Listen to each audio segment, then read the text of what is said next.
Disciplining Students with Disabilities by Christina Schlupp. The history of IDEA. In 1975, the Education for All Handicapped Children Act, abbreviated EAHCA, was enacted. Since then, the Act has been revised numerous times and is now referred to as the Individuals with Disabilities Education Act, or IDEA. Despite its revisions and name change, one thing about the Act has remained the same. The goal of the Act is to mandate that all children, regardless of ability or disability, have the right to a free and appropriate public education. People with disabilities are protected by three significant acts: the IDEA, the Americans with Disabilities Act of 1990, or ADA, and the Rehabilitation Act of 1973, Section 504.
Student rights.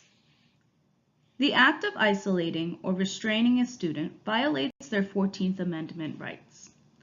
Under the 14th Amendment, all people, including children, regardless of ability or disability, are protected from being denied their basic rights.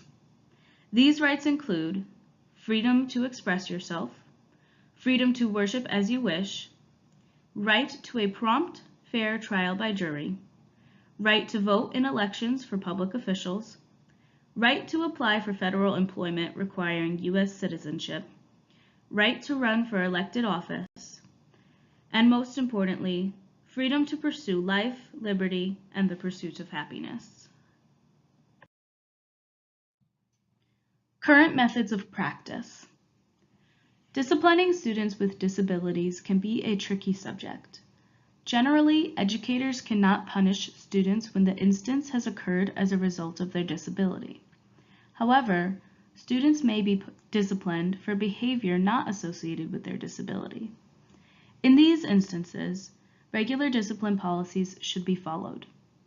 When children with disabilities exhibit behavior which disrupts the learning of other children, school officials have two options. They may take disciplinary action, or the PPT can move to have the child placed in a more restrictive environment.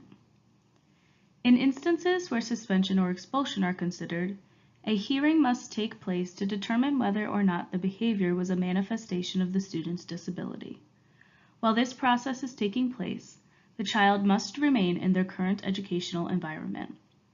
This rule is a result of the stay put provision of the IDEA.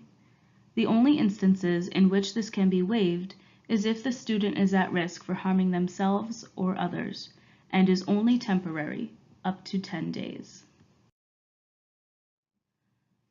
When considering a change in a child's educational environment, substantial evidence needs to be provided to prove that this change would be the least restrictive environment. As Essex states, changing a child's class placement is tantamount or equally as serious to suspension. Because of the seriousness of these disciplinary measures, the IDEA requires that children with disabilities remain in their current placement until the new IEP review process is finished, except in cases where school code dictates that the student be removed for 10 or more days. That is, if a student commits an offense, which is suspendable for 10 or more days, the stay put provision may be waived. Otherwise, the student should remain in their placement until the hearing is complete, unless the child's parent or school request otherwise. In these cases, a court order needs to be obtained. There are many procedures which take place in a variety of instances, and these are used on a case-by-case basis. When the above guidelines are followed and the local education agency has determined that the child's behavior was a manifestation of his or her disability, then there are many courses of action which the school authorities, hearing officer, and special education team can use to determine the best way to discipline a student with disabilities.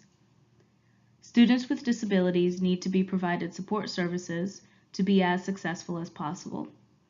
When looking to educate the whole child, this includes placing the student in the mainstream classroom and providing supports where needed. Only in rare cases should a child be secluded from his or her non-disabled peers.